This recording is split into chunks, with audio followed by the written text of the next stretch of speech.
Now let us begin the second session.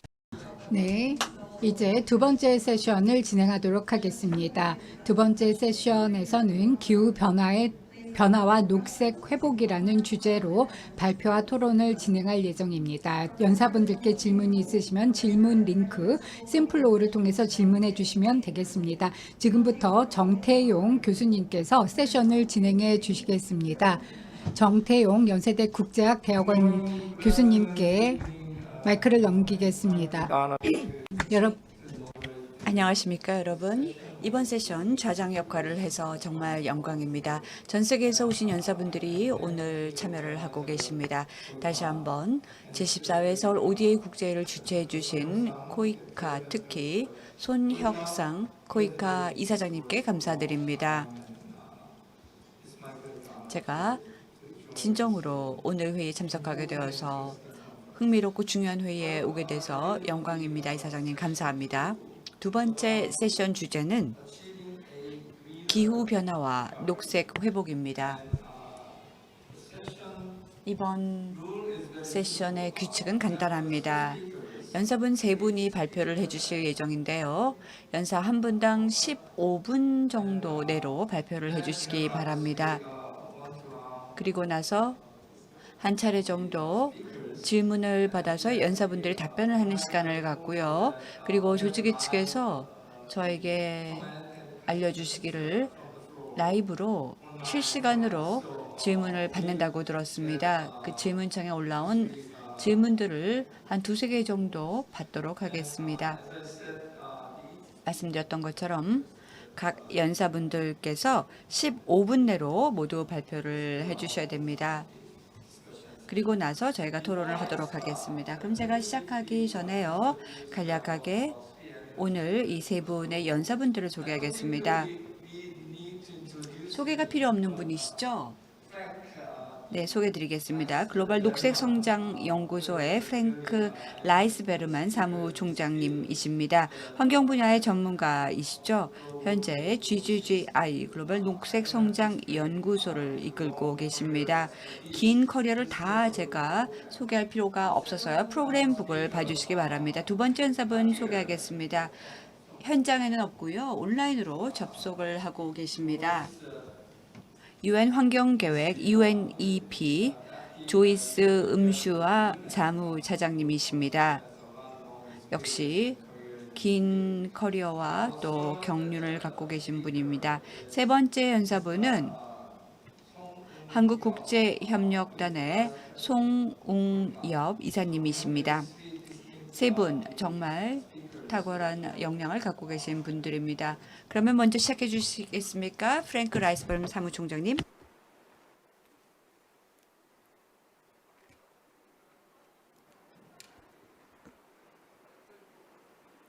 Good evening. 안녕하십니까? 저를 제14회 서울 ODA 국제회의에 초대해 주셔서 감사드립니다. 특히 기후변화와 녹색 회복이라는 중요한 주제에 대해서 말씀을 드릴 수 있게 해주셔서 감사드립니다. 녹색 ODA는 기후변화에 대응하고 지속가능한 개발을 가능하게 해줍니다. 그래서 먼저 저는 팬데믹과 지속 가능성의 위기에 대해서 간략하게 말씀을 드리겠습니다. 보건 위기에 대해서는 많은 분이 얘기를 해주셨기 때문에 그건 빼놓고요. 그다음에 ODA의 녹색화에 대해서 말씀을 드리고 또 3가지 우선순위를 제안하고자 합니다. 한국의 녹색 ODA에 있어서 녹색 일자리 창출, 저탄소 개발, 기후변화 적응 이 3가지에 대해서 말씀드리도록 하겠습니다. 먼저 우리 지금 첫 번째 세션에서도 팬데믹에 대해서 얘기를 나누었고요. 두 번째 세션에서도 기후변화에 대해서 얘기를 하고 있는데 기후변화라는 것은 좀 더 광범위한 지속 가능성의 위기와 관련이 있습니다. 여러분이 최근에 나온 다큐멘터리가 있는데요. 무너진 경계선이라는 애텐버러 경이 촬영했던 다큐멘터리를 보시면은요. 굉장히 다양한 지속 가능성의 위기가 현재 우리 지구의 경계선을 위협하고 있습니다. 이는 미래의 건강이 악화되는 차원에 끝나는 것이 아니라 인간 문명 자체에 대한 위협입니다. 인간이라는 생물학적인 종이 계속 살아남을 수 있는가의 위기라고 할 수가 있습니다. 그래서 기후 변화는 그만큼 큰 위기입니다. 팬데믹이나 다른 코로나19 팬데믹은 물론 인간 발전에 있어서 상상할 수 없었던 위기였고 충격이었습니다. 2008년, 2009년의 글로벌 금융 위기도 물론 인간 발전에 타격을 주긴 했지만은요. 작년에는 그것보다 훨씬 더 크게 인간 개발 지수가 하락했습니다. 그렇기 때문에 우리는 좀 크게 뒤처지고 있고 어떻게든지 녹색 성장의 기회를 찾아야 합니다. 기후 변화는 이산화탄소의 곡선으로 표현이 되는데 저도 기후 변화에 대해서 수십 년 동안 일을 해왔습니다. 제가 처음에 이 분야에 몸을 담았을 때 우리 기후 변화라는 것은 제 손자 세대에 영향을 미치는 것이다라고 생각을 했는데 점점 기후 변화 위기가 저한테 가까이 오는 것을 느낄 수가 있었습니다. 그래서 기후 변화는 정말 저희에게 직접적으로 즉각적으로 영향을 미치는 위기이고 유엔에 따르면 2,500만 명의 기후 변화 난민이 매년 발생하고 있다고 합니다. 대부분의 난민들은 홍수, 허리케인, 가뭄, 분쟁으로 인해서 난민이 되고 있습니다. 그렇다면 녹색 ODA는 어떻게 도움이 될 수 있을까요? 녹색 ODA는 흔하게 사용이 되는 표현은 아니고요. OECD DAC는 환경과 관련된 여러 가지 마커를 추적을 하고 있는데요. 환경 적응, 환경 완화, 생물학적 다양성, 사막화 등을 살펴보고 있는데요. 보시다시피 중복되는 부분이 굉장히 많습니다. 이 모든 것들을 저는 그린 ODA라고 통칭을 합니다. 왜냐하면 녹색이야말로 이 모든 물론 저희 글로벌 녹색 성장 기구에도 그린이 들어가고 또 녹색이라는 것 자체가 우리 경제의 미래 방향이기 때문입니다. 그래서 전체적인 맥락을 말씀을 드리면요. ODA 전체 금액은 2019년에 1,520억 달러에 달했고요. 물론 저희가 합의했던 0.7%보다는 크게 낮은 수치입니다. 그래서 실제 0.3%가 ODA로 확보가 되어 있고요. 2022년에 14조 달러가 팬데믹에 대응하기 위해서 팬데믹으로부터 회복을 위해서 확보가 되었습니다. ODA 금액은 이것보다 훨씬 더 작습니다. 그리고 대부분의 이러한 비용은 선진국에서 사용이 되었고 개도국에게 가용한 금액은 정말 작았습니다. 녹색 회복이라는 것은 좀 더 포용적인 방식으로 이루어져야 될 것입니다. 녹색 ODA의 타겟은 0.2%였고요. 계속해서 증가하고 있습니다. 반기문 사무총장님께서도 오래전부터 ODA 금액의 비중을 0.7%까지 끌어올려야 된다라고 여러 번 강조를 해주셨습니다. 그렇다면 오늘날 지금 그린 ODA의 규모가 어느 정도인지를 살펴보겠습니다. OECD DAC 자료를 보면요. 양자 간의 원조에 있어서 양자간이 차지하고 있는 비중은 1,130억 달러였습니다. 전체 ODA 금액은 1,500억 달러 정도고요. 양자간의 규모는 1,130억 달러입니다. 그리고 그중에서 환경 부분이 가져가는 부분은 350억 정도, 전체 금액의 31% 정도라고 할 수가 있습니다. 환경이 차지하고 있는 비중은 그중에서 3.7%, 42억 달러 정도가 됩니다. 그래서 전체적으로 환경 부분이 가져가고 있는 비중이 31%고요. 환경과 중복되는 것을 합하면 26% 정도가 됩니다. 그래서 전체 기후변화에 들어가는 원조 금액은 290억 달러 정도라고 할 수 있습니다. 금융 파이낸싱, 기후변화를 위한 파이낸싱은 연간 1,000억 달러 정도가 개도국에서 선진국에서 개도국으로 가야 되는데요. 그만큼 달성하지는 못했지만은요. 그래도 올해 COP 26차 회의에서 다음번 커미트멘트를 더욱 높이 잡으려고 할 것입니다. 그런데 이제 기후변화 위기가 굉장히 시급하고 녹색 회복이 절실하기 때문에 1,000억 달러보다 더 많이 높이는 게 목적입니다. 그리고 여기서 적응이 차지하고 있는 비중은 더욱 작습니다. 대부분이 이산화탄소 배출을 줄이기 위한 완화 쪽에 집중적으로 투자가 되고 있습니다.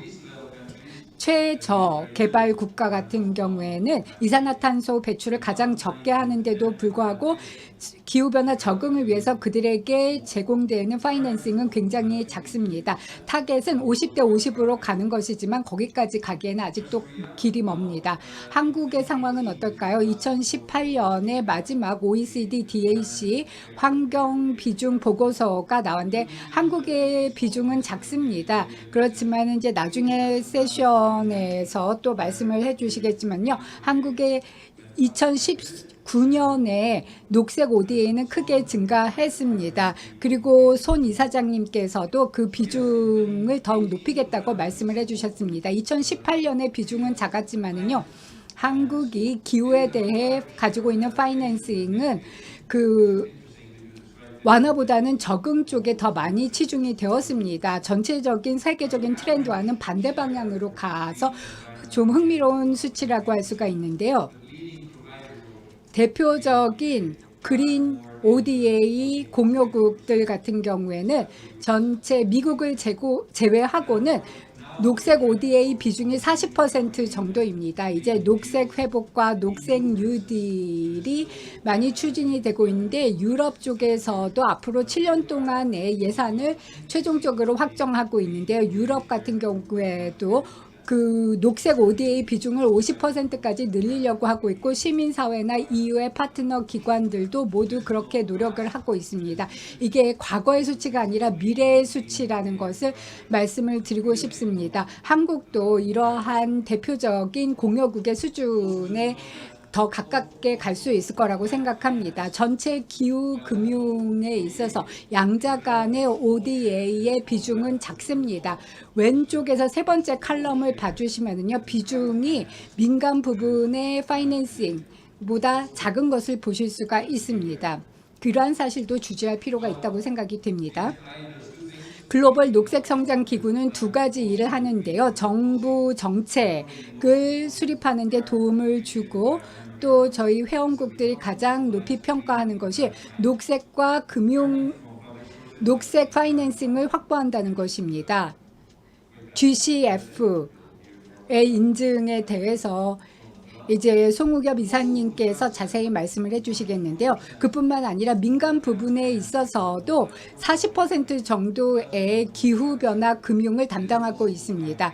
그래서 민간 부분에서도 상업적으로 매력 있는 녹색 투자 프로젝트를 찾을 수 있습니다. 그래서 ODA 공적 금융과 민간 부분의 금융을 혼합하는 혼합 금융도 가능합니다. 그래서 저희는 개도국과 협업을 해서 NEC 타겟을 높이고 있습니다. 한국에서도 국가 온실가스 감축 목표를 높이기 위한 노력이 이루어지고 있고요. 그래서 굉장히 한국에서도 푸시를 많이 하고 있는데 개도국의 상황도 마찬가지입니다. 일단 기후 금융의 요구 조건을 충족시키기 위해서 13개국이 새로운 NDC를 제출했는데요. 개도국의 새로운 NDC가 아마 녹색 ODA의 훌륭한 지표가 될 거라고 생각이 됩니다. 각 국가별로 어떤 분야를 집중적으로 파이낸싱할 것인지에 대한 우선순위를 보여주고 있고요. 이제 새로운 탄소 가격 제도가 도입되고 있습니다. 개도국들은 이산화탄소 배출은 별로 하지 않지만 또 산림은 많이 가지고 있고 그래서 탄소 크레딧을 많이 가지고 있습니다. 이러한 국가들이 탄소 크레딧을 다른 국가들에게 판매를 할 수도 있을 것이고요. 그렇게 해서 얻은 재정을 자신들의 기후변화 대응 계획에 투자할 수 있을 것입니다. 아마 코이카도 이러한 부분에 많은 관심을 가지실 거라고 생각이 됩니다.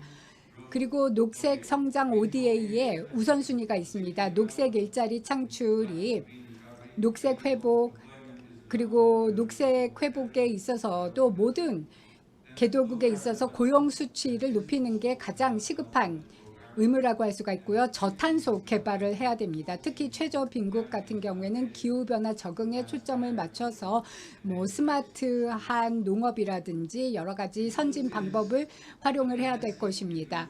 그리고 재생가능 에너지엔 투자를 통해서 녹색 일자리가 더 많이 만들어지고 있습니다. 작년에 보고서에 따르면 멕시코, 인도네시아, 루안다가 약속한 대로 NDC를 추진하기만 한다면 수백만 개의 새로운 녹색 일자리가 창출된다고 합니다.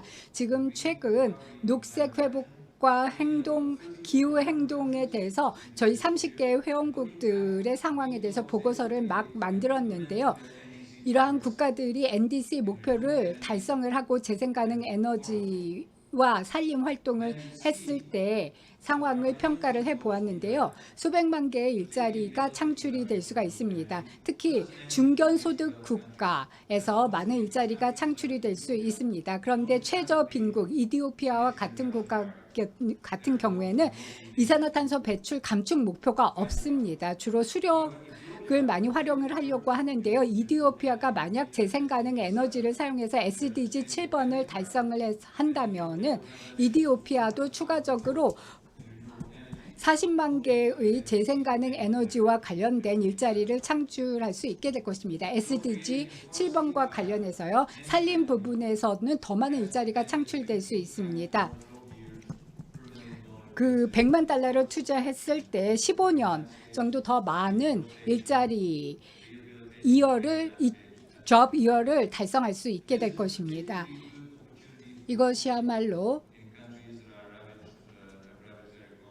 경제가 많이 피폐해진 빈곤 국가의 빈곤층을 위해서 좋은 소식이라고 할 수 있습니다. 저희는 코이카와 같이 여러 가지 프로젝트를 추진하고 있는데요. 이제 앞으로 재생가능 에너지와 더 많은 프로젝트를 하고자 하는데요. 그 태평양 지역에서 역량 강화를 위해서 몇 년 전부터 저희가 이러한 프로젝트를 진행하고 있고요. 또 코이카와 더 많은 프로젝트를 혁신적인 SME 지원, 즉 녹색 기업가 활동 지원에 참여하고 있습니다. 그 외에도 필리핀에서 아주 흥미로운 프로젝트를 하고 있는데요. 녹색 밸류 체인을 통해서 작은 중소기업들을 지원하고 있습니다. 그리고 이러한 녹색 기업을 지원하는 것은 많은 국가의 높은 우선순위라고 할 수가 있습니다. 최근 들어서 코이카와 GGGI가 RRC 복구를 위한 프로젝트에 착수했습니다. 지금 아랄해의 생태계가 많이 파괴가 되었는데 이를 복원함으로써 빈곤층을 위한 일자리를 창출해 나갈 것입니다. 이디오피아에서도 프로젝트를 진행을 할 텐데요. 이것은 토지 복구, 토지 관리화된 그러한 프로젝트인데요. 13,000헥타르에 대한 황무지를 개간하게 될 것이고요. 수천 개의 일자리를 창출하게 될 것입니다. 네팔에서도 저희가 네팔 정부와 같이 협업을 해서 그리고 국회에서 이제 예산을 통과를 올해 말에 시켜준다면 내년에 시작을 할 수 있을 것입니다.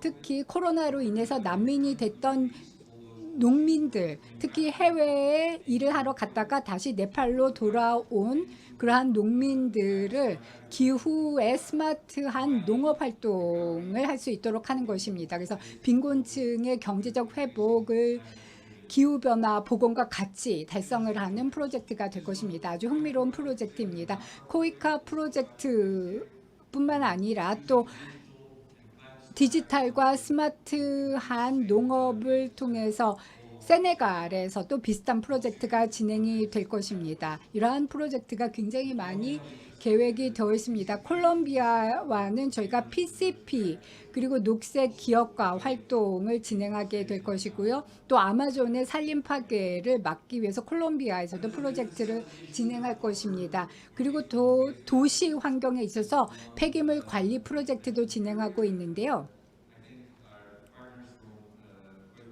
코이카 라오 프로젝트 담당자들이 굉장히 기대를 많이 하고 있는데요. 라오스 PDR에서 쓰레기 폐기물을 줍는 분들이 좀 더 녹색 그리고 또 선순환 경제에 참여하고 정부가 폐기물 관리를 잘할 수 있도록 도와주는 프로젝트입니다. 아주 우선순위가 높은 프로젝트이고요. 또 우간다에서 폐기물 관리를 위해서 캄팔라에서 진행하는 프로젝트입니다. 앞에 프로젝트는요. 아주 대규모 프로젝트로서 아세안 펀드와 또 외교부와 같이 진행하는 프로젝트이고요. 또 코이카가 아세안에서 라오스뿐만 아니라 여러 프로젝트를 진행할 것입니다. 그리고 코이카와 같이 우간다에서 진행하는 프로젝트인데요. 녹색 일자리를 창출하는 프로젝트입니다. 마지막 한두 장 슬라이드는 건너뛰고요. 이제 난민과 일자리 창출 요르단에서의 프로젝트고요. 마지막 슬라이드입니다. 지금 설례 없는 지속 가능성의 위기가 벌어지고 있습니다. 동시에 팬데믹은 갈수록 확산되고 있고 빈곤층의 삶은 갈수록 악화되고 있습니다. 특히 홍수, 가뭄, 사이클론, 실내 공기 오염에 취약한 사람들에게는 더욱 어려운 시기가 되고 있습니다. 2018년에 한국의 ODA는 별로 녹색은 아니었지만 빠르게 녹색화되고 있습니다. 앞으로 코이카가 녹색 회복에 있어서도 저희와 많은 협력 과제를 기획하고 있습니다. 저탄소 개발이라든지 적응 완화 그리고 GGGI는 코이카와 또 다른 한국의 ODA 기관들과 파트너십을 강화해서 더욱더 녹색 회복을 증진시키기 위해 협력해 나갈 것입니다. 경청해 주셔서 감사드립니다. 프랭크 라이스 베르만 사무총장님 훌륭한 발표 감사드립니다. 이제 두 번째 연사분 어디서 오셨을까요? UN 환경계획의 조이스 음수야 부사무총장님이 두 번째 발표를 해주시겠습니다. 부사무총장님. 안녕하십니까? 안녕하십니까, 정태영 교수님. 네, 조이스 음수야 부사무총장님 어디 계시나요? 나이로비에 있나요? 지금은 제가 미국 워싱턴 DC에 있습니다. 여러분과 함께하게 되어 정말 기쁩니다. 15분 드리도록 하겠습니다. 15분 내로 발표해 주시기 바랍니다. 시작해 주세요. 감사합니다. 존경하는 정태영 교수님, 또 존경하는 동료 여러분들, 프랭크 라이스베르만 사무총장님은요, 저희 유넵의 절친한 친구이시죠. 또 이 자리에는 코이카의 송웅엽 이사님도 참석하셨는데요. 코이카도 저희 유넵의 파트너입니다. 참석하신 내외기민 여러분, 제14회 서울 ODA 국제회의 기후변화와 녹색회복 실현을 위한 세션에 여러분과 함께하여 정말 기쁩니다.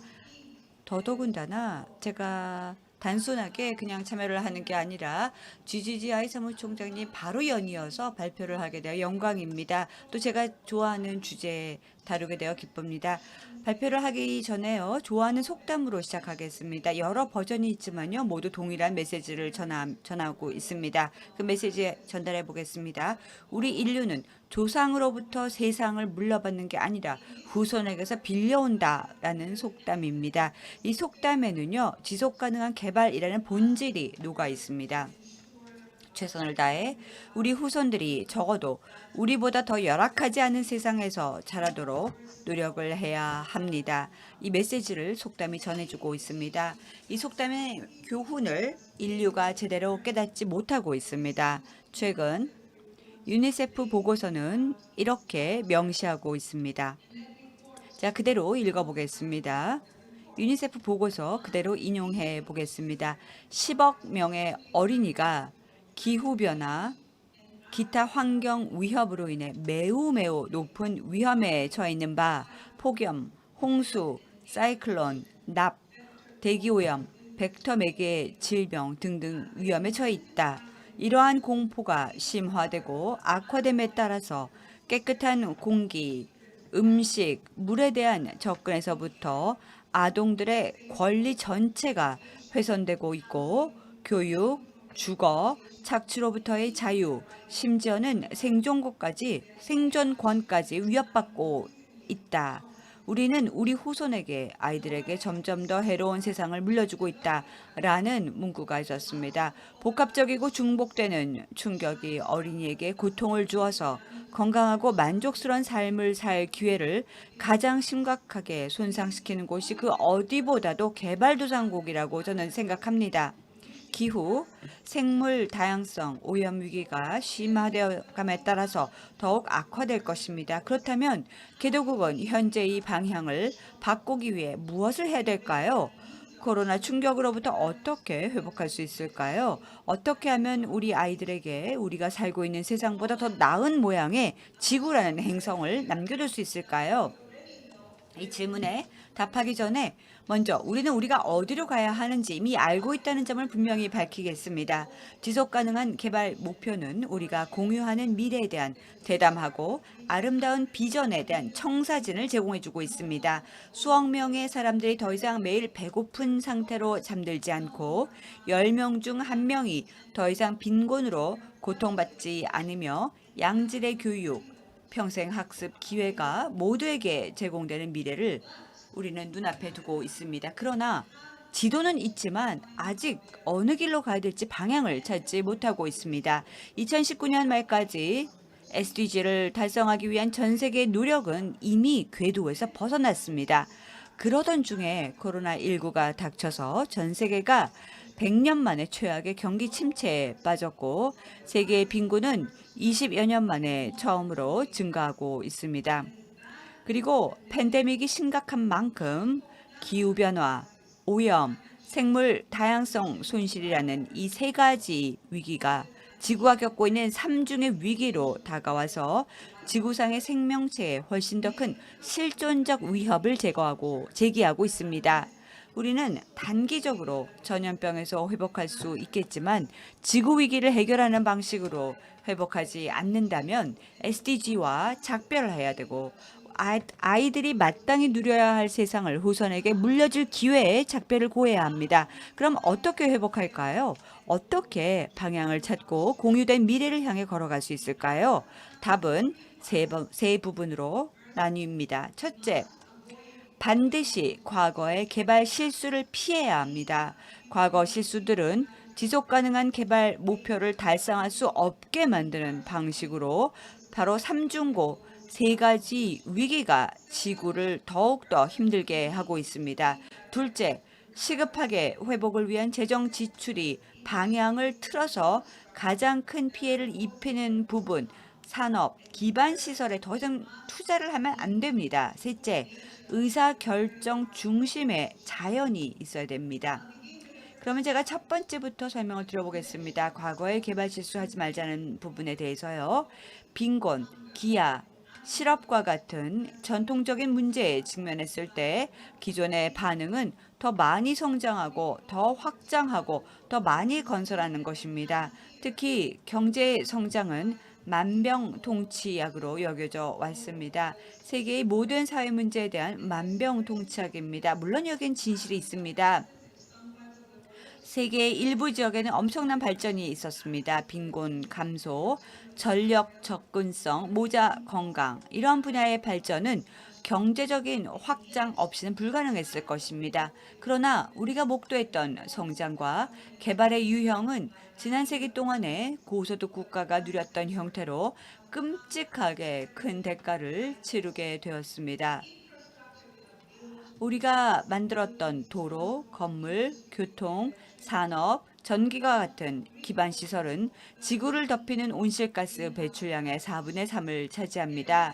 매일매일 우리가 일상적인 BAU에 대한 투자를 하고 또 탄소 의존적 프로젝트에 투자를 하는 것은 우리를 계속해서 잘못된 길로 걸어가게 인도하는 것입니다.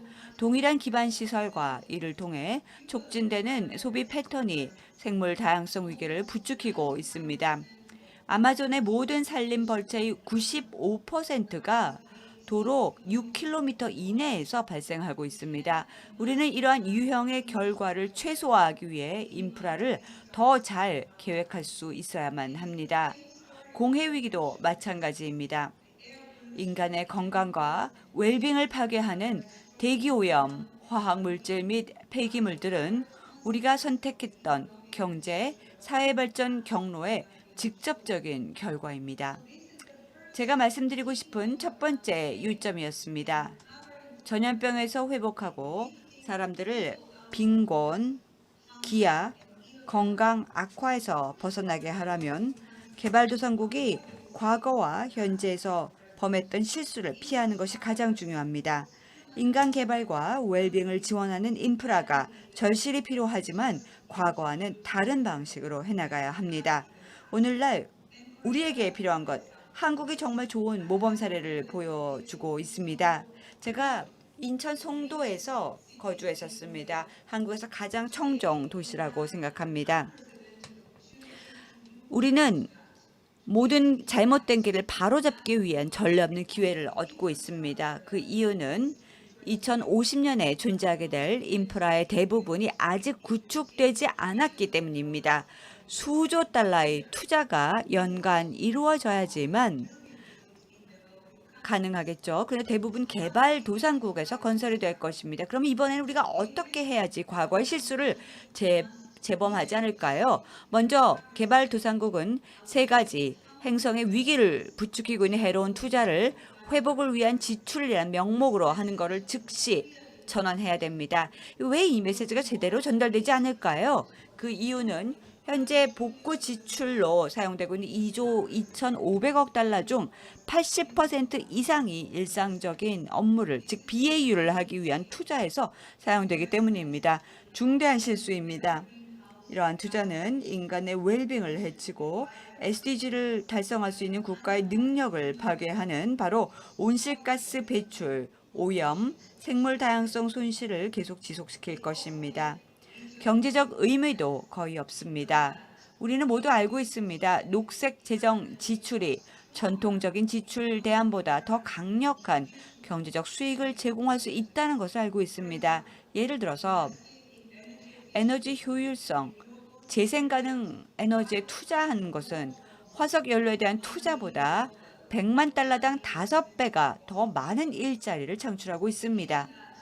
이러한 점을 고려할 때 31조 달러가 에너지 부분에 대한 투자로서 2040년까지 필요합니다. 이 돈을 에너지 효율성, 건물 개조, 스마트 그리드 구축, 재생에너지 공급 및 저장에 투자하는 것은 우리 지구가 생존할 수 있는 방법이고 우리 건강, 구직자들, 투자자를 위한 승리가 될 것입니다. 마찬가지로 녹색 교통, 녹색 연구, 개발, 녹색 기술 프로그램, 또 자연 자본에 투자하는 국가에는 분명히 풍요로운 결과가 생길 것입니다. 이 마지막 부분이 정말 중요합니다. 제가 마지막을 내추럴 캐피털, 즉 자연 자본이라고 말씀을 드렸는데요. 우리를 지탱하게 살 수 있도록 하는 세상은 바로 개도국가에서 회복의 최중심에 자연 자본이 있어야 됩니다. 많은 자연 자본 프로젝트가 신흥 경제 국가에서 흔히 부족한 고도로 숙련된 노동 유형을 필요로 하고 있지 않기 때문입니다. 이들 국가들은 또한 농업, 관광과 같은 자연 기반 부분에 크게 의존하는 경향이 있기 때문에 자연 기반 솔루션은 경제의 가장 중요한 부분을 보호할 수 있는 힘이 있습니다. 건강한 생태계는 또한 많은 혜택 주연 이점을 제공합니다. 작물 수분, 정수, 약품, 홍수, 폭풍 방지, 질병 예방, 식량 및 연료 등등 우리 인류에게 많은 혜택을 가져다 줄 것입니다. 예를 들어 자연의 긍정적인 식량 생산을 통해서 생명을 유지하는 생태계를 재생하고 보호하게 된다면 분명히 우리는 기아 문제를 완화하고 빈곤을 줄여가며 평등한 고용을 늘릴 수가 있을 것입니다. 자연자본은 기후 행동에서도 중요한 역할을 할 것입니다. 올해 하반기에 회원국들이 글라스고에 만나서 파리 협정과 야심찬 국가별 온실가스 감축 목표인 NDC 이행을 논의하게 될 것입니다. 기후위기를 해결하는 데 필요한 필수적인 부분에 대해서 투자를 늘려야 할 것입니다. 망그로브 숲, 해안 습지, 산림과 같은 자연 기반 시설에 대한 투자는 너무나 중요합니다. 기후 위기를 대처하는 데 필수입니다. 협력해 나가야 될 것입니다. 개도국가가 위기를 악화시키거나 경제 성장을 희생하지 않고 전염병을 회복할 수 있는 몇 가지 방법을 설명드렸습니다. 그렇지만 제가 분명하게 말씀드리고 싶은 것은 이 모든 일들을 하기 위해서는 적절한 재정 지원이 있어야지만 가능합니다. 6조 7천억 달러가 연간 2050년까지 인프라 투자를 위해서 필요합니다. 인프라 투자를 해야지만 개발 목표가 충족되고 저탄소 기후 탄력적 회복 가능한 미래에 우리가 도달할 수 있을 것입니다. 그러나 특히 저소득, 중간소득 국가에서 이 요구와 현재 투자 동향 사이에는 큰 격차가 있습니다. 이 국가들은 특히 코로나19로 인한 경제적 여파와 부채 위기 증가로 어려움을 겪고 있는 상황이라서 격차를 줄여나가는 데 도움이 필요합니다. 바로 그래서 저는 사무총장님이 요청했던 부채 탕감, 관대한 해외 원조 프로그램에 대한 요구를 여러분들께 재차 강조하고 싶습니다. 제가 여러분들께 국제 파트너들께 요청드립니다. 만약 우리가 우선순위를 현실화하기 위해서 제가 지금 오늘 말씀드렸던 이 모든 우선순위를 이행하기 위해서는 좀 더 후한 보조금과 양어성 재정 지원이 시급합니다. 우리는 지금 교차점 갈림길에 서 있습니다. 우리의 앞의 길은 더 명확할 수가 없습니다. 이전처럼 BAU처럼 계속할 수 있거나 아니면 이 3대 행성 위기에 더 심각한 문제를 야기하지 않도록 새로운 개발 경로로 갈 수 있을 것입니다. SDG에서 제시한 비전에 따라 행동을 재정렬함으로써 올바른 방향으로 갈 수 있습니다. 저는 제가 원하는 것이 무엇인지 압니다. 저는 선택이 주어진다면 이 행성의 모든 어린이들이 어떤 길을 택할지도 압니다. 그래서 여러분, 우리 아이들, 우리 후손들이 살기에 적합하도록 보다 나은 세상을 보장할 수 있도록 우리 이 눈앞에 있는 특별한 기회를 잡아주시기 바랍니다. 감사합니다. Thank you, Joe. 네, 조이스 음수야 부사무총장님 감사드립니다. DC 쪽에서는 아침 이른 시간이겠는데요. 그래도 이렇게 자리해 주셔서 감사드립니다. 코이카에서 오신 마지막 연사분을 소개해 드리겠습니다. 송우벽 이사님이십니다. 네, 정태영 교수님 감사드립니다.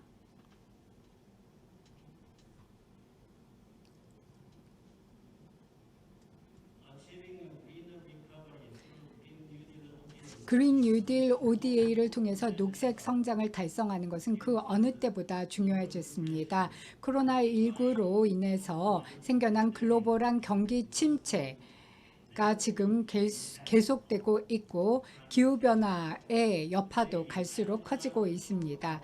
이러한 상황에서 오늘 저는 녹색 뉴딜 ODA란 무엇인지에 대해서 말씀을 드리고 글로벌한 차원에서 그리고 한국 차원에서의 펀딩 트렌드를 말씀을 드리고 관련된 코이카의 전략과 활동에 대해서 말씀드리겠습니다. 그렇다면 그린 뉴딜 ODA가 무엇인지 먼저 살펴보도록 하겠습니다. 안타깝게도 전 세계적으로 널리 활용되고 있는 통용되는 정의는 없습니다. 2009년에 UNEP는 글로벌 녹색 뉴딜이 무엇인가에 대해서 관련된 보고서를 냈는데요. 그 보고서에서 세 가지 광범위한 목표를 제시했습니다. 먼저 전 세계 경제를 회복시키는 데 크게 기여하고 일자리를 창출하고 취약한 그룹을 보호하는 목표를 제시했습니다. 두 번째로는 탄소에 대한 의존성을 줄이고 생태계 파괴를 막음으로써 각 국가의 경제가 청정하고 안정된 발전 궤도로 갈 수 있도록 하는 것이고요. 마지막으로 지속 가능하면서 포용적인 성장을 증진시키고 MDG, 지금은 SDG라고 부르는 이러한 목표를 달성하고 빈곤을 근절하는 목표를 제시한 바 있습니다. 이 보고서에서는 경기 부양책이 필요한 산업을 제시했는데요. 에너지 효율성 높은 건물, 지속 가능한 교통수단, 지속 가능한 에너지, 농업과 담수 분야가 제시되었습니다. 실제로 이 다이어그램, 비슷한 다이어그램을 방금 보셨을 텐데요. 이러한 다이어그램은 각 산업 부분별 스코프를 보여주고 있고 또 기후와 환경과 관련된 하위 산업들이 개발 협력에 있어서 어떻게 연관되어 있는지를 보여주고 있습니다. 앞서서 말씀을 드렸듯이 녹색 뉴딜 ODA에 대한 명확한 정의가 없는 관계로 지금 현재로는 그린 뉴딜 ODA를 환경과 관련된 개발 협력 아니면 그린 ODA라고 부르고 있습니다.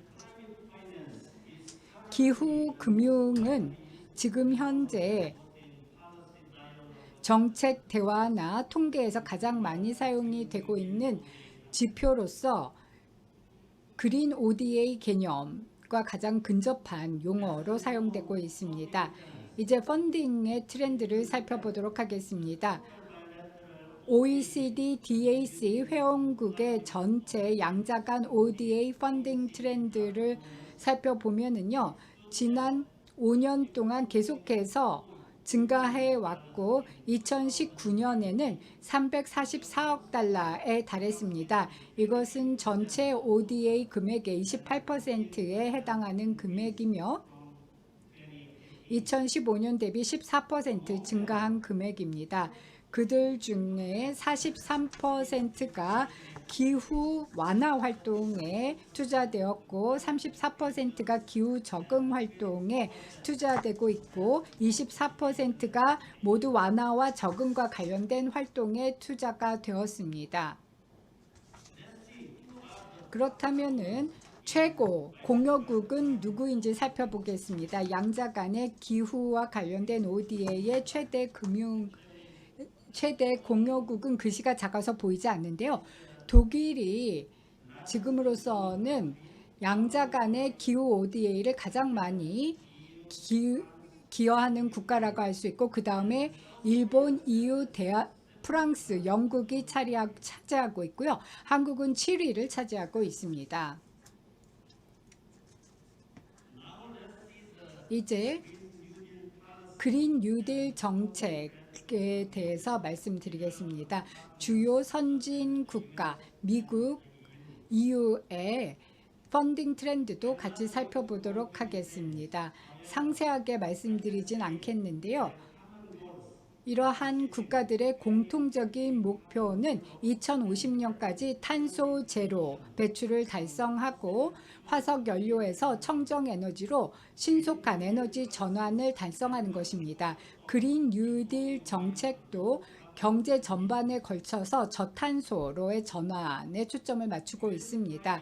미국의 기후 ODA 펀딩은 트럼프 행정부 하에서 계속해서 감액이 되었습니다. 트럼프 행정부에 있어서 기후변화가 정책의 우선순위에서 높은 우선순위를 받지 못했기 때문에 양자 간의 ODA 금액 중 3%만이 기후변화와 관련된 부분으로 투자가 되었습니다. 그렇지만 새롭게 취임한 바이든 행정부가 녹색 뉴딜 정책에 강한 의지를 보이면서 기후 금융과 관련된 금액이 빠르게 증가할 것으로 예상되고 있습니다. 또 한편으로 유럽연합은 기후와 관련된 ODA가 꾸준하게 증가하고 있습니다. 또한 전체 ODA 금액의 30% 정도를 기후와 관련 분야에 투자하고 있습니다. 유럽의 녹색 딜도 최고 우선순위 정책이라고 할 수 있고 기후와 관련된 펀딩도 앞으로 증액이 될 것으로 예상됩니다. 이제 한국의 그린 뉴딜 ODA 전략에 대해서 말씀드리겠습니다. 최근 들어서 한국 정부는 국제개발협력위원회를 설립해서 이 국제개발협력위원회는 올해 7월에 한국의 그린 뉴딜 ODA 전략을 발표했습니다. 이 전략에 따르면 한국의 녹색 뉴딜 ODA에는 기후뿐만 아니라 생물학적 다양성, 사막화, 환경과 관련된 지원 활동이 포함이 되어 있습니다. OECD 마커 시스템에 있어서 리오 마커, 환경 마커 프로젝트 등도 여기에 고려되었습니다. 2018년에 한국의 그린 뉴딜 ODA는 전체 ODA 금액의 19.6%를 차지했습니다. 그런데 한국은 앞으로 2025년까지 28.1%를 목표로 하고 있습니다. 이 28.1%는 OECD DAC 회원국의 평균 수치에 가까운 수치입니다. 글로벌 기후변화 대응 그리고 녹색 회복의 리더가 되고자 하는 비전을 달성하기 위해 한국은 세 가지 전략적 목표를 세워놓고 있습니다. 먼저 파트너 국가들의 녹색 전환을 지원하기 위해 녹색 ODA의 비중을 앞서 언급한 수치만큼 증액시키는 것입니다. OECD 각 평균보다 2025년에 더 높게 가져가는 게 목표고요. 또 파트너 국가에 적합한 녹색 에코시스템을 만들고 또 파트너 국가의 니즈에 맞는 대표적인 프로젝트를 진행하는 것입니다. 두 번째로 그린 뉴딜 ODA를 지원하기 위해 글로벌한 토론과 이니셔티브를 주도적으로 추진해 나갈 것입니다. 그렇게 함으로써 대한민국의 이 이슈에 대한 리더십을 강화할 것이고요. 여기에는 GCF와 GGGI도 포함이 되어 있습니다.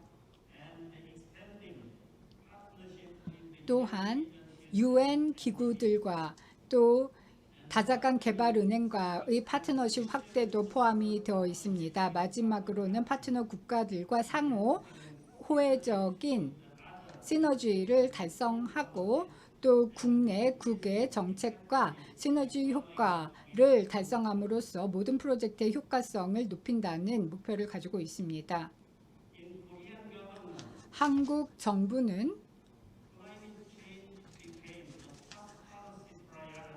기후변화를 최우선 과제로 삼고 있습니다. 그 같은 맥락에서 기후 액션을 위한 ODA 펀딩이 5년 동안 3배 이상 증액이 되었습니다.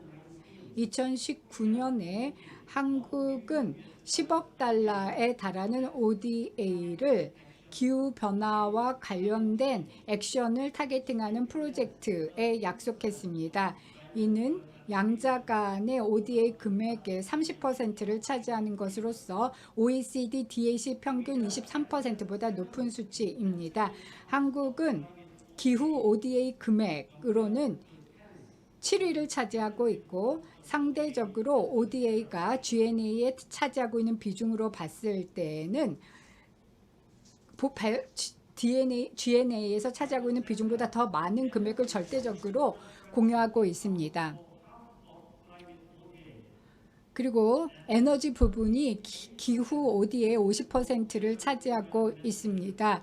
그리고 일반적인 환경 보호에도 많은 금액이 투자되고 있고요. 개입 활동의 종류에 따르면은요, 완화를 위한 펀딩이 전체 금액의 74%를 차지하고 있습니다. 인프라 투자 그리고 대외 경제 협력 기금의 투자가 포함이 되고 있고요. 코이카의 무상 공여 같은 경우에는 70%가 적은 분야에 투자가 되었습니다. Now let me introduce 이제 코이카의 그린 뉴딜 ODA 전략에 대해서 말씀을 드리겠습니다. 여기에서 핵심은 코이카가 전적으로 한국 정부의 그린 뉴딜 ODA를 지원하고 실행한다는 점입니다.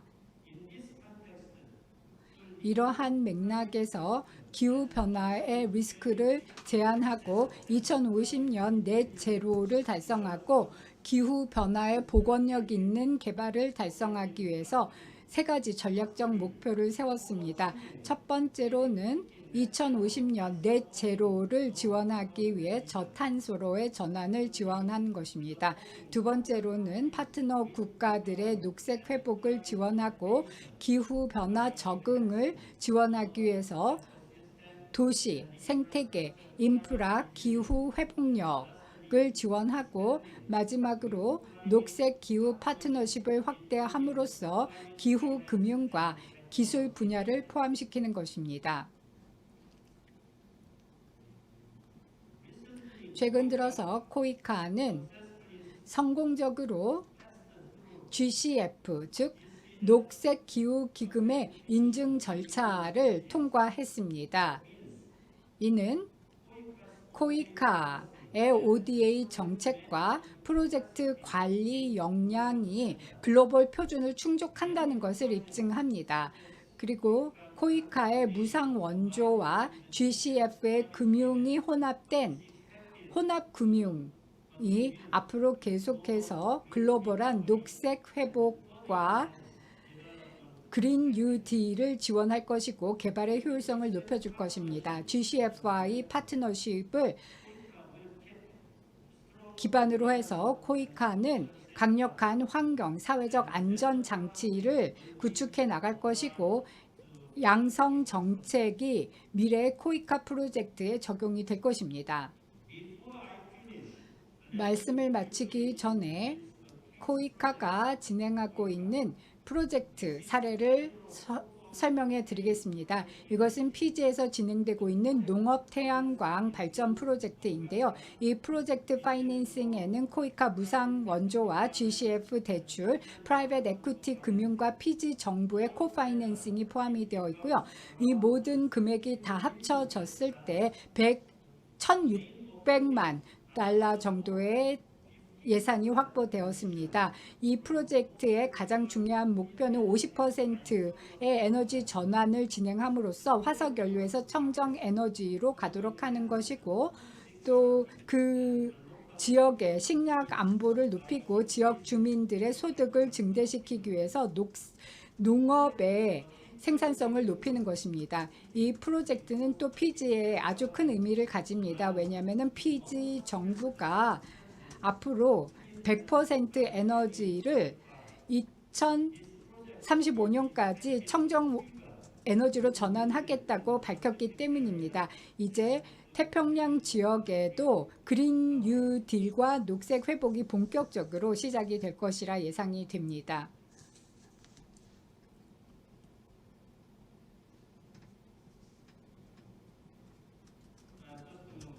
잠시만 기다려 주시기 바랍니다. 마지막으로 결론을 짓도록 하겠습니다. 한국 정부의 그린 뉴딜 ODA의 주요 목표는 일단 그린 ODA의 비중을 28.1%까지 끌어올리는 것입니다. 이 수치는 OECD DAC 회원국의 평균인데요. 2025년까지 28.1%를 달성하고자 하는 목적을 가지고 있고요. 이 목표를 달성하기 위해서는 개발 협력이 타겟 분야에서 확대되어야 됩니다. 녹색 이동수단이라든지 스마트 도시 개발과 같은 활동이 진행되어야 하고요. 이렇게 하기 위해서는 혁신적인 파이낸싱 방식, 민관 파트너십, 혼합금융, 또 GCF의 매칭 펀드와 같은 혁신적인 파이낸싱 방법이 대규모의 클라이밋 액션에 필요합니다. 그린 뉴딜 프로젝트를 큰 규모로 활용을 했을 때 개발의 효율성을 높일 수 있습니다. 한편으로는 기후와 관련된 고려사항을 전체 ODA 활동에 감안을 하게 된다면은 최소한 모든 인프라 지원에 있어서 기후 변화를 고려하게 되는 것이 파트너 국가들의 녹색 회복을 위해서 꼭 필요한 조치라고 생각이 됩니다. 그린 뉴딜 ODA를 통해서 코이카는 앞으로 글로벌 녹색 회복과 녹색 전환에 적극적으로 기여할 것입니다. 경청해 주신 여러분 감사드립니다. Thank you, Ms. 감사합니다. 송웅엽 이사님, 야심찬 한국의 그린 뉴딜 프로그램을 소개해 주신 점 감사드립니다. 지금 한 35분 정도 시간이 있습니다. 그러면 남아있는 시간 동안에요. 저희가 토론도 하고요. 같이 질의응답도 나누도록 하겠습니다. 줌으로 화상회의 시스템으로 참석하신 분들께서요. 흥미로운 질문을 많이 제기해 주셨습니다. 이렇게 하죠. 먼저 제가 질문을 먼저 두 분께 드리도록 하겠습니다. 그래서 한번 한 차례 토론을 갖고요. 그리고 나서 그 다음에 직접 줌으로부터 질문도 받고 현장으로부터 질문을 받겠습니다. 네, 프랑크 라이스버르만 사무총장님 상당히 인상적이었습니다. 궁금한 게 있습니다. 사무총장님께서는 기후 적응, 금융, 특히 개도국의 기후 적응 활동의 중요성을 강조해 주셨는데요. 제가 생각하기에도 기후 적응도 굉장히 중요한 이슈이며 개도국들이 많은 관심을 가지고 있는 이슈라고 생각이 됩니다. 특히 녹색의 회복을 달성하는 데 있어서 기후 적응이 중요할 거라고 생각이 되고요. 조이스 사무총장님께서 제가 사무총장님의 이력서를 보니까 오랜 세월 동안 워싱턴 DC의 메인홀과 H 건물에서 근무를 하셨던데 과거에 저도 그쪽에 있었기 때문에 한번 맞닥뜨렸지 않을까라는 생각이 듭니다. 조이스 음수야 사무총장님께서도 파이낸싱 쪽에서 오랜 경험을 가지고 계시는데요. 프랭크 라이스 베르맨 사무총장님의 긴 경력을 근거로 해서 봤을 때 어떻게 하면 저희가 기후 적응 파이낸싱을 개도국에게 효과적으로 제공할 수 있을까요? 프랭크 라이스맨 사무총장님부터 먼저 답변해 주시기 바랍니다. 적응 파이낸싱이 어떻게 보면은 더 힘든 부분이라고 할 수 있습니다. 대규모의 훌륭한 프로젝트 중에서 민간 부분이 관심을 가질 만한 프로젝트를 적응 분야에서 찾기가 더 힘듭니다. 그런데 앞으로 ODA 펀딩이 더 많이 필요한 부분이라고 할 수가 있고요.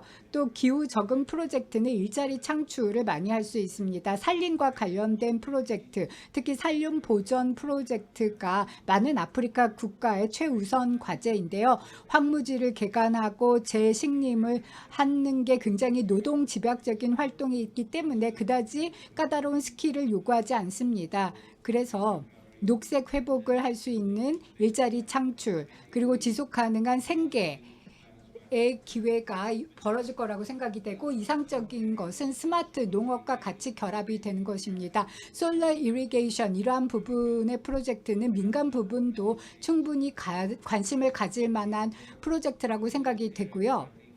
바로 기후 적응에 있어서 양호성 파이낸싱과 ODA가 가장 필요하다고 생각이 듭니다. 그래서 코이카와 같은 기구가 이쪽에 초점을 맞추면 매우 바람직하다고 생각이 됩니다. 네, 발표해 주실 때요. 사무총장님께서도요. 기후 적응 강조해 주셨고요. 또 여기다 SDG를 연결해 주셨는데요. 어떻게 우리가 기후 적응 파이낸싱을 할 수 있을까요? 개도 국가들에게요. 어떻게 생각하세요? 네, 정태훈 교수님, 먼저 프랑크 라이스베르만 사무총장님이 하셨던 말씀에 첨언을 하겠습니다. 두 가지 잠재적 기회가 있다 생각합니다. 첫 번째는 글로벌 애드보커시, 다시 말해서 적응 파이낸싱을 하자라고 앞장서서 목소리를 내야 됩니다. 다가오는 콥 26 회의 때 저희가 당사국 총회 때 파이낸싱 패키지에 대해서 이야기를 해야 됩니다. 글로벌 애드보커시가 가장 본질적으로 중요합니다. 한국 같은 국가 혹은 다른 OECD 국가들이 함께 영국 글라스고에서 개최되는 26자 콕 당사국 총회 때 합심해서 목소리를 높여야 됩니다. 이렇게 글로벌 차원으로 목소리를 내는 게 첫 번째고요. 두 번째는요. 국가 차원으로서 GGGI 사무총장님이 말씀하셨던 것처럼 블렌디드 파이낸싱 방식으로 가야 됩니다. 혼합된 재정 지원이라는 것은요. 큰 힘이 될 겁니다. 그런데 저희가 민간 분야의 재정 지원을 본다면 해야 되는데 그렇게 많지가 않습니다. 그래서 저희가 노력하고 있는 것을 잠깐 예를 들어 보겠습니다.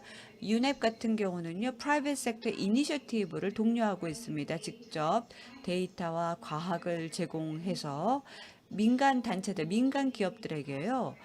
어떠한 혜택이 있을 수 있고 만약 투자를 하지 않으면 어떠한 안 좋은 일이 벌어질 수 있을지를 말을 합니다. 또 프랭크 사무총장님 말씀대로요. 우리가 양허도 제공해야 되지만 그 외에도 그린 클라이밋 펀딩, 양어적 성격으로서 재정 지원을 해주는 겁니다. 이것도 분명히 개도국가에게 큰 역할을 해줄 거라 생각합니다. 네, 여기까지입니다. Joyce and 네, 조이스 부사무총장님 감사드립니다.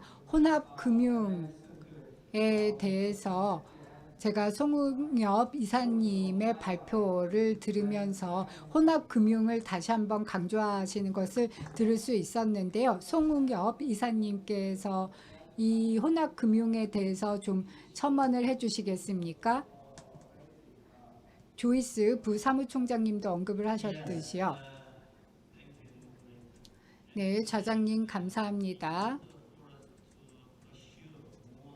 저희가 좀 더 큰 규모의 기후와 관련된 활동들을 추진하기 위해서는 좀 더 다양한 금융원이 필요합니다. 이 같은 맥락에서 혼합 파이낸싱 방식은 아주 장점이 많습니다. 앞서서 제가 발표에서도 언급을 했듯이 코이카의 무상 ODA와 GCF 금융이 결합이 되는 것이 바람직한 사례가 될 것이고요. 여기에 민관 파트너십 그리고 기타 민간 부분에 특히 다자간 개발은행이 참여를 하면 바람직할 것입니다. 결론을 짓자면 우리는 좀 더 다양한 금융 소스가 필요합니다. 아주 중요한 기후와 관련된 위기를 극복하기 위해선 다양한 금융원이 필요합니다. 송 이사님 감사드립니다. 제가 모든 연사분께 드리고 싶은 두 번째 질문이 있는데요.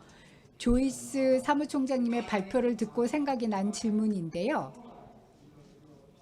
조이스 사무총장님의 제가 요약을 해보겠습니다. SDG와 같이 연결을 많이 시켜주셨습니다. 특히 글로벌 위기 이슈들을 언급을 하면서 SDG와 연결을 하셨는데요. SDG 1에서 6번까지를 강조해 주셨습니다. 사회의 인간적 발전, 또 인간의 웰빙 이런 부분을 강조를 해 주셨는데요.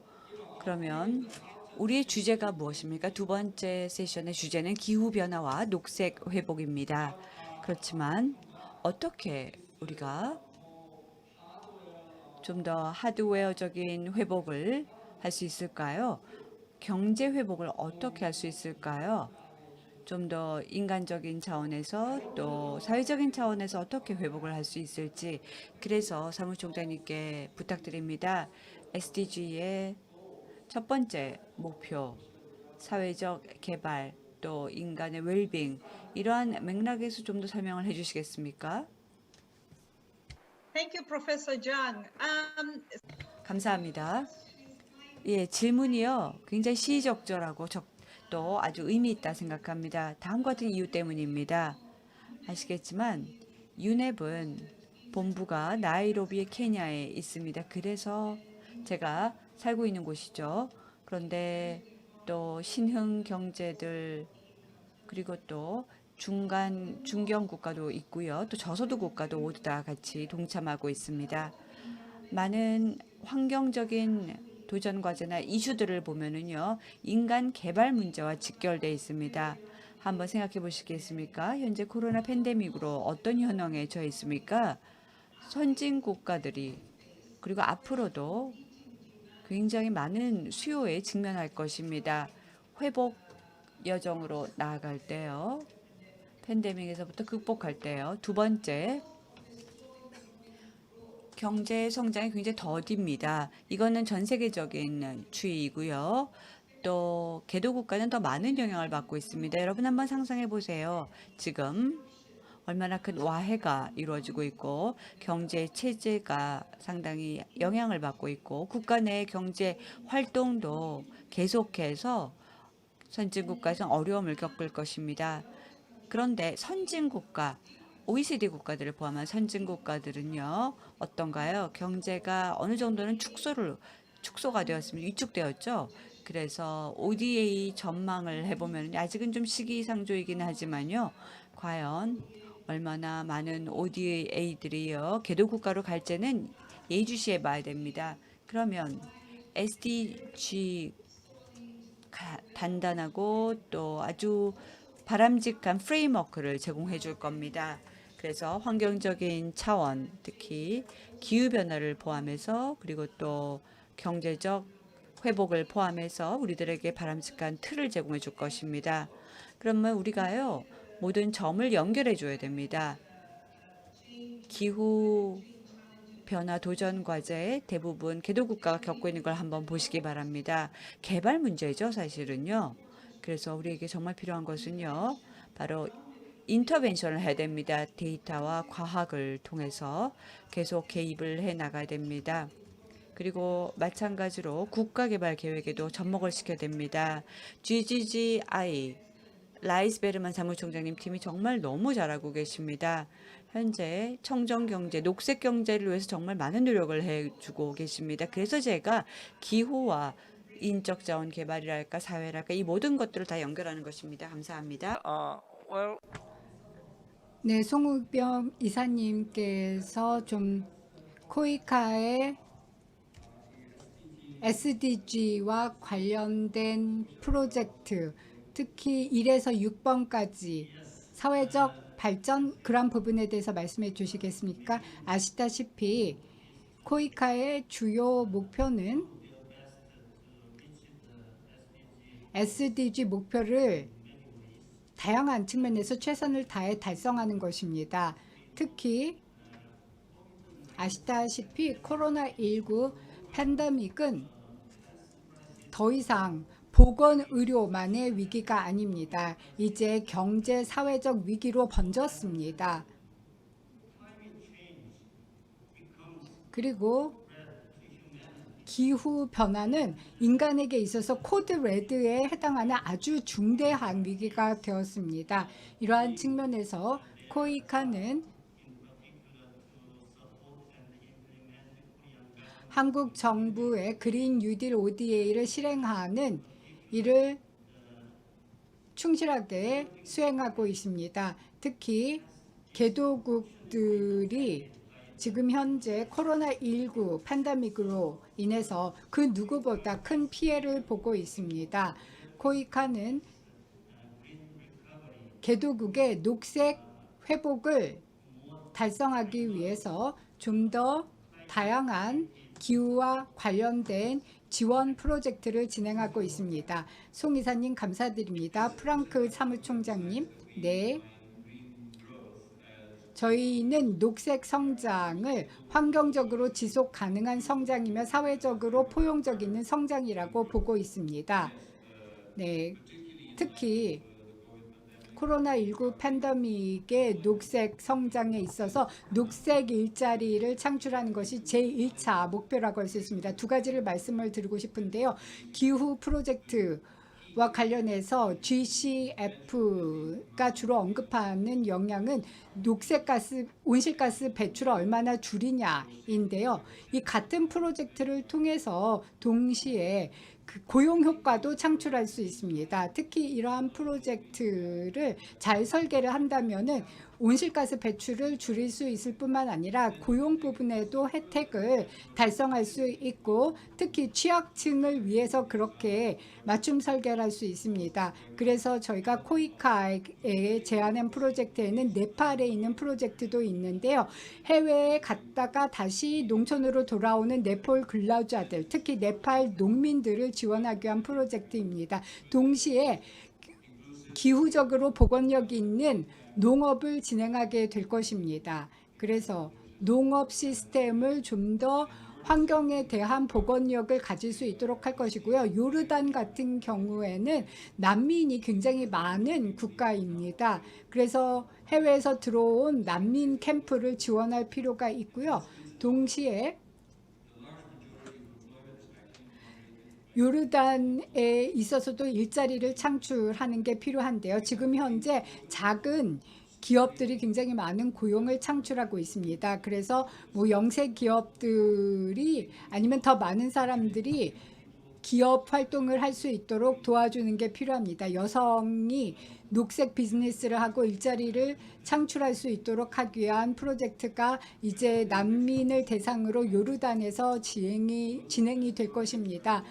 그래서 최고의 프로젝트는 일단 첫 번째 SDG에 초점을 맞추면서 7번째 에너지 SDG에 초점을 맞추는 프로젝트가 될 것입니다. 프랭크 사무총장님 감사드립니다. 한 20분 정도의 시간이 남아 있기 때문에 아주 청중분들이 보내주신 흥미로운 질문을 살펴보도록 하겠습니다. 한국어로 아주 흥미로운 질문이 들어왔는데요. 제가 번역을 해보도록 하겠습니다. 기후 위기, 특히 코로나19로 인한 기후 위기는 또 식량의 위기가 되기도 합니다. 프랑크 사무총장님도 말씀을 해주셨는데요. 식량의 위기는 또한 취약계층에게 큰 타격을 주고 있고 특히 개도국의 취약층이 많은 타격을 받고 있습니다. 한국도 식량 안보가 취약한 국가이기 때문에 안전하지 않습니다. 그렇다면 이 식량 위기의 문제는 어떻게 해결을 해야 할까요? 프랭크 사무총장님께서는 GGGI에 오시기 전에 식량과 관련된 프로그램을 많이 하셨던 것으로 알고 있는데요. 프랭크 사무총장님께서 먼저 답변해 주시겠습니까? 식량의 부족은 백신 부족과 마찬가지입니다. 전 세계 어디에선가는 식량이 충분하게 있지만 빈곤층이 식량을 가지지 못하는 불평등의 문제라고 할 수 있습니다. 만성적으로 빈곤층에 있는 사람들은 계속해서 식량이 부족합니다. 그러면서 그 기아와 빈곤이 증가하는 것이죠. 취약층에 초점을 맞춰서 클라이맥 스마트한 농업을 진행하는 게 필요합니다. 세네갈에서는 저희가 디젤 펌프를 태양열 관계로 대체하는 프로젝트를 진행하고 있는데 그렇게 되면 이산화탄소 배출도 줄어들고 또 그 지역의 농업 방식이 환경 회복력을 갖추게 될 것이고 또 그 지역 농민들에게 소득을 늘려줌으로써 식량을 구입할 수 있는 여력이 높아질 것입니다. 식량은 있습니다. 단지 그 식량을 살 수 있는 돈이 없다는 게 문제죠. 그래서 농업 부분에 있어서도 스마트 농업이 무엇인지를 좀 더 분석을 해서 빈곤을 퇴치하고 식량 안보를 높이고 기후변화 적응 그리고 이산화탄소 배출을 동시에 달성할 수 있어야 될 것입니다. 조이스 사무총장님. 제가 번역을 해보겠습니다. SDG 목표 두 번째, 기아, 식량 어떻게 대처해 나갈까요? 식량 위기가 결국은 기후 위기 때문에 생기기도 하고 코로나19로 인해서 생기기도 하는데요. 어떻게 우리가 SDG 목표 1과 2를 연계해서 해결할 수 있을까요? 네, 정 교수님 절대적으로 맞습니다. 코로나19 팬데믹이요. 문자 그대로요. 식량 공급 이 체인 발리 체인 자체를 완전히 다 뒤흔들어 놨죠. 와해시켰습니다. 또 개도 국가는 물론이지만요. 선진 국가 내에서도요. 식량 가격 자체가 정말 식품 가격이 너무나 급상승했습니다. SDG 두 번째 목표를 보면 두 가지 제안을 드릴 수가 있습니다. 이달 말 여러분도 아시겠지만 정 교수님도 아실 겁니다. 사무총장님께서 푸드 서미트를 뉴욕에서 개최할 예정입니다. 그래서 푸드 서미트 동안에요. 고위급 회의가 개최될 것입니다. 가장 높은 수준의 참가자들, 그러니까 하이 레벨로 참여를 해서요. 포스트 팬데믹 시대, 팬데믹 이후 시대에 어떠한 대변혁을 우리가 거둘 수 있을까 그러면서 SDG 1과 2를 다룰 것입니다. 전 세계가 한자리에 모여서 SDG 1과 2를 어떻게 대체해 나갈지 왜냐하면 전 세계가 코로나 팬데믹 때 배웠던 것은요. 푸드 밸류 체인이 모두 다 서로 서플라이 체인도 연결되어 있다는 것이죠. 우리가 대처해 나가야 됩니다. 그렇다면 국가적인 차원 특히 개도국가에다가 제가 한마디 더 붙이자면요. 일부 국가의 경우에 아직은 좀 시기창조이죠. 뭐 예를 들어서 백신이 제대로 보급이 안 된다든지 식량 문제는 인도주의적인 문제로 아직까지는 생각을 하고 있습니다. 그리고 또 지금까지 우리가 배웠던 교훈을 시장의 차원에서 보고 있는데요. 기아를 보면은요. 스마트 농업도 있고요. 대안이요. 혹은 민관 파트너십도 농업 분야에서 가능하고요. 그 외에도 블렌디드 파이낸싱이 정말 중요할 겁니다. 그래서 국내, 지역 또 섭 리전 차원에서 우리가 분명히 어떠한 식으로든지 해결을 해 나가야 될 것입니다. 그렇지만 대부분 국가에 있어서는요. 아직까지는 어떻게 대변형 모습이 생길지를 결정하기는 지금 너무 시기상조입니다. 감사합니다. 네, 송 이사님께서는 코이카의 SDG 1번, 2번 활동에 대해서 말씀해 주시겠습니까? 솔직히 말씀을 드리면 식량 위기는 기후 변화로 인해서 발생을 하고 또 식량 위기를 극복하기는 정말 어려운 부분이 있습니다. 그런데 코이카는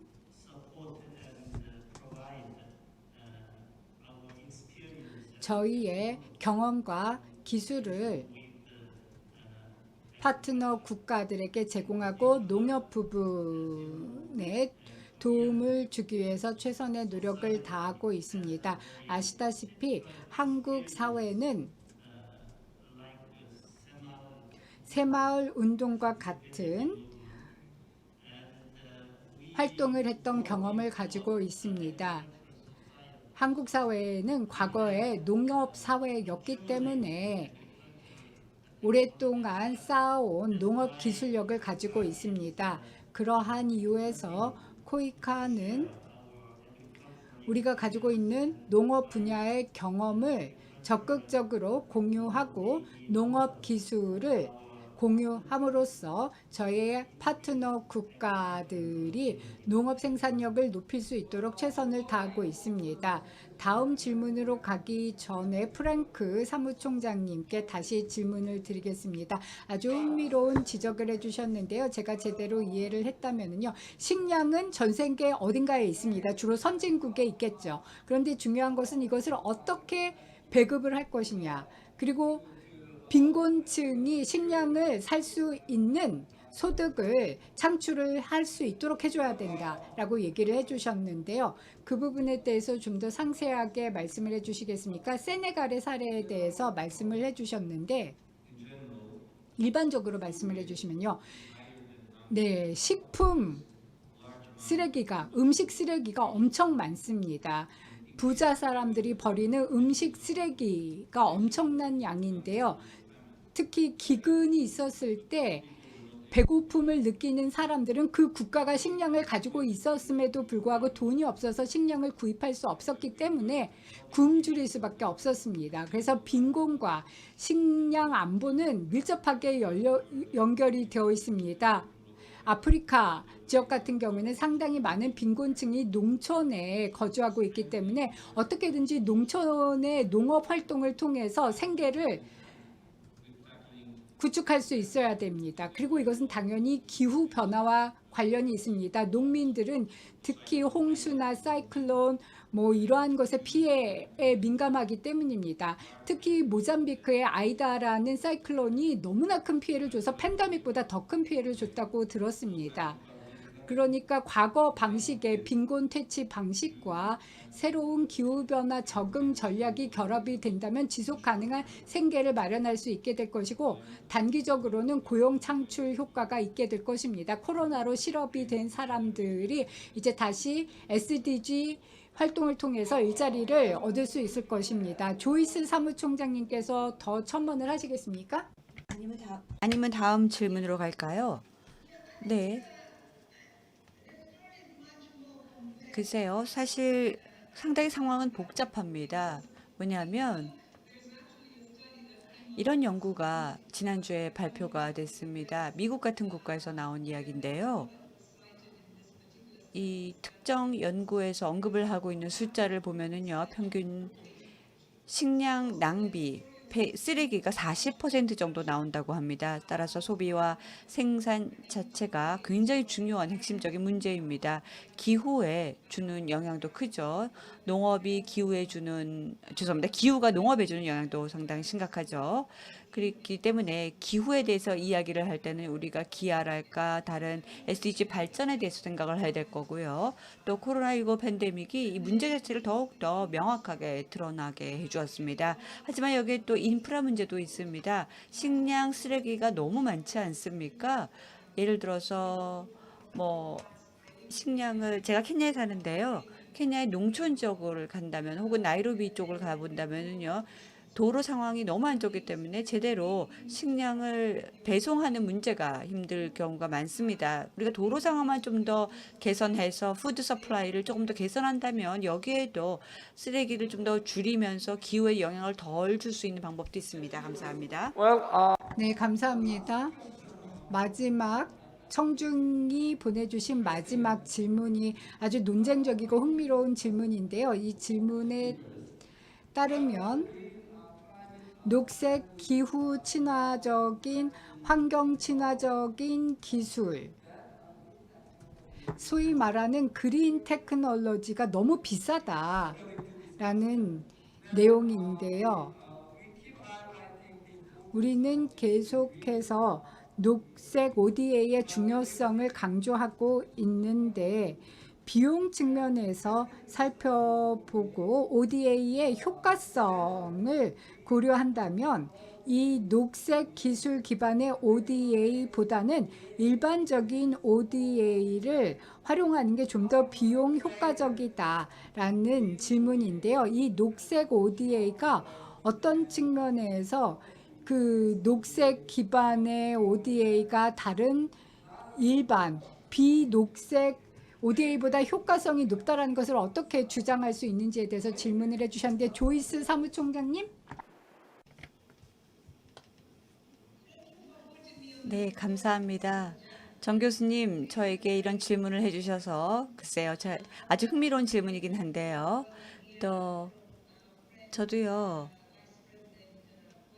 코이카 송 이사님이 뭐라고 답변할지 궁금하네요. 이거는 어느 정도 상대적인 문제라고 생각합니다. 예를 들어 보겠습니다. 한국은 기술의 선두 국가입니다. 혁신의 선두 국가이죠. R&D도 너무 잘하고 있습니다. 제가 스스로 계속 리마인드 하는 것은요. 60년도, 70년대에는 한국이 아프리카의 뭐 가나나 탄자니아 같은 국가랑 똑같았습니다. 그렇지만 한국의 발전을 봤었을 때 기술이 주는 영향은 막대합니다. 그래서 송웅겸 이사님께서 말씀했던 내용 중에 하나는요. 어떻게 하면 한국의 경험을 기술과 관련돼서도 타국가랑 공유할 수 있을지, 예를 들어서 뭐 농업의 생산성이랄까 이러한 부분에 있어서 어떻게 경험을 공유할 수 있을지 ODA 차원에서 이 점을 우리가 망각해서 안 되겠죠. 파이낸싱 차원에서 또 말씀을 드려보겠습니다. 지금 뭐 파이낸싱이 비싸다라고 했는데 어떤 의미인지를 모르겠습니다. 기술적 혁신이 예를 들어서 지오세머 쪽에 많이 이루어지고 있는데요. 케냐도 지금 노력하고 있고요. 한국이 지원도 해주고 있습니다. 그 외에도 중기, 장기적으로 에너지 공급의 비용이 중견 국가 소득 혹은 저소득 국가 어느 정도 좀 낮아질 겁니다. 왜냐하면 ODA 투자가 이루어지고 있기 때문이죠. 그래서 단순하게 단기적인 생각만 하지 말고 중기, 장기적으로 그린 ODA라는 생각을 해야 됩니다. 감사합니다. 너무나 설득력 있는 이야기를 해주셨네요. 네, 송 이사님. 아주 흥미로운 질문인데요. 제 개인적인 의견을 말씀을 드리면 ODA의 효과는 어떻게 평가하느냐에 따라 달려 있다고 생각합니다. 단기적으로는 비녹색 ODA가 녹색 ODA보다 저렴할 수 있습니다. 그런데 장기적으로 보면은 저는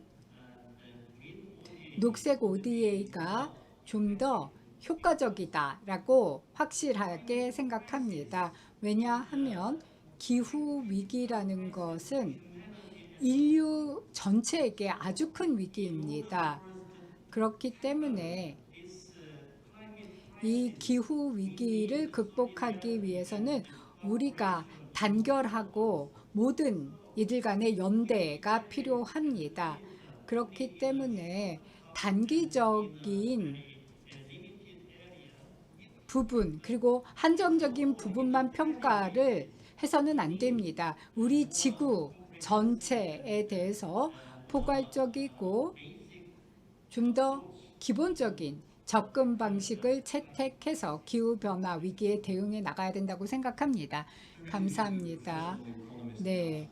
이제 경제학자로서 답변을 드리면요. 그린 ODA는 절대로 더 비싸지 않습니다. 그린 ODA가 오히려 더 저렴합니다. 제가 수십 년 동안 이러한 질문에 대해서 답변을 해왔는데요. 우리는 대부분의 경우 좀 더 어려운 개념, 뭐 환경, 외재성, 뭐 경제 외재성을 근거로 해서 답변을 드려왔습니다. 네. 지금까지 발전소를 건설하는 데 있어서 건강에 대한 영향을 미치지 않는다면 석탄 발전소가 제일 저렴한 솔루션이었습니다. 공기 오염으로 많은 사람들이 아프게 되고 또 사망을 하는 그러한 비용을 감안하지 않는다면요. 그 이틀 전에 블루 스카이 클린 에어 데이가 서울에서 있었는데요. 당시 중국에서 오신 방 교수님의 발표를 들었는데요. 중국이 청정 공기, 청정 대기를 위해서 투자했을 때 1달러를 투자하면 보건의료 비용이 8달러 절감이 된다고 합니다. 그만큼 대기 오염에 대한 투자는 굉장히 경제적으로 효과가 있습니다. 항상 그래왔습니다. 단기적인 비용은 당장은 저렴하겠지만 환경적인 피해와 또 부정적인 영향 그리고 생물학적인 파괴 이러한 측면을 같이 들여다봐야 됩니다. 정부가 이런 것을 본다면 그린 ODA가 더 효과적이라는 것을 알 수 있을 것입니다. 재생가능 에너지 같은 경우에서는 그린 ODA 비용이 이제 아주 빠르게 저렴해졌습니다. 이제 석탄 발전소를 짓는다 그러면은 이제 재생가능 에너지의 발전소보다 훨씬 더 비싸집니다. 그래서 석탄 발전소를 짓는다는 것은 우리 지갑에서 우리가 돈을 훔치는 셈이 될 것입니다. 그래서 이제 아주 간단한 재정적인 측면만 살펴보더라도 녹색 투자가 최고의 투자라는 게 명백해졌습니다. 거기에다가 환경적인 피해, 건강적인 피해, 비용을 감안을 한다면 녹색 ODA가 가장 효과적이라는 것을 입증할 수 있습니다. 경제학자로서 제가 지금까지 세 분의 연사분이 해주신 말씀을 요약을 해보겠습니다. ODA 상황에다가 이제 외재적인 요인, 아까 그 프랭크 사무총장님이 말씀해 주신 것까지 감안을 한다면 그린 ODA가 절대로 비싸지 않다라고 말씀을 해 주신 것 같습니다. 앞으로 한 3, 4분 정도 시간이 남아 있는데요. 뭐 질문을 한 번 더 드리기보다는 각각의 연사분들께 마지막 마무리 말씀을 부탁을 드리겠습니다. 여러분들이 마지막으로 뭐 의견을 다시 한번 종합해서 정리해 주시기 바랍니다. 송 이사님께서 먼저 답변해 주시겠습니까? 한 1, 2분 정도 시간을 할애해 드릴 수 있을 것 같습니다. 네, 차장님 감사합니다. 코로나19 팬데믹은 정말 선례가 없는 위기입니다. 팬데믹을 종결시키고 이를 위해서는 글로벌한 연대와 협력이 반드시 필요합니다. 이러한 맥락에서 오늘 컨퍼런스에 참여해 주신 모든 참석자 분들께서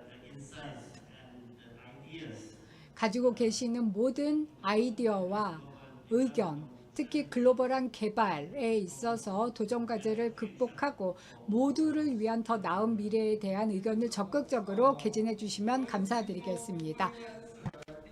답변을 하기 전에요. 조이스 사무총장님, 덴마크 출신 사무 상사님께 꼭 인사 전달 부탁드립니다. 네, 제가 인가님께 꼭 전달하겠습니다. 두 가지 점만 말씀드리겠습니다. 첫째, 현재 우리는 정말 독특한 기회에 처해 있습니다. 회복과 관련돼서 우리에게는 진정으로 전 세계에 영향을 줄 수 있는 기회가 있습니다. 회복도 하고 나아가서 기후 위기도, 생물학적 다양성 손실, 공해, 그리고 또 지구가 겪고 있는 이 모든 위기를 대처할 수 있는 기회가 있습니다. 전 세계가 필요한 것은요, 바로 과학과 데이터에 기반을 두고 있는 행동을 취하는 것입니다. 있습니다. IPCC 보고서가 너무나 명백한 사실을 우리 앞에 펼쳐주고 있습니다. 이제 행동을 취할 때입니다. BAU 더 이상 하지 말고 행동을 취할 때입니다. 감사합니다. Yes, in the one. 네, 1분 안에 말씀을 드리겠습니다. 인류에 있어서 코드 레드 위기입니다. 팬데믹과 기후변화 위기, 또 과학자들은 우리에게 주어진 시간이 정말 남지 않았다라고 얘기를 하고 있습니다. 지금 10년이야말로 앞으로 우리의 생존을 결정을 하게 되는 중요한 10년이 될 거라고 합니다. 그래서 한국의 ODA 컨퍼런스에 참여를 해서 코이카의 녹색 ODA 계획과 녹색 뉴딜 전략, 그리고 이를 통해서 녹색의 비중을 앞으로 ODA에서 빠르게 증가시켜 나가고자 하는 계획에 대해서 들을 수 있어서 매우 기뻤습니다. 파트너와 또 한국의 여러 ODA 공여기관들과 협업을 해서 이것이 가능하도록 했으면 합니다. 네, 오늘 아주 활발하고 또 통찰력이 있는 토론이 진행이 되었습니다. 이 내용을 제가 다 요약을 하기가 버거운데요. 참석해 주신 모든 분들께서 오늘 들으셨던 내용을 잘 이해를 하셔서 나름대로의 결론을 지으시기를 바랍니다. 여러분, 세 분의 연사분들 감사드리고 참여해 주신 모든 분들께 감사드리겠습니다. 이번 세션을 여기서 마치도록 하겠습니다. 감사합니다. 네, 감사합니다. 정태용 교수님, 그리고 세션 2의 모든 연사분들 감사드립니다. 이제 20분 동안 휴식 시간을 갖도록 하겠습니다. 9시 10분에 세 번째 세션을 진행하도록 하겠습니다. 세 번째 세션은 포용적인 디지털 전환을 주제로 할 것입니다. 끝까지 참여해 주시면 감사드리겠습니다.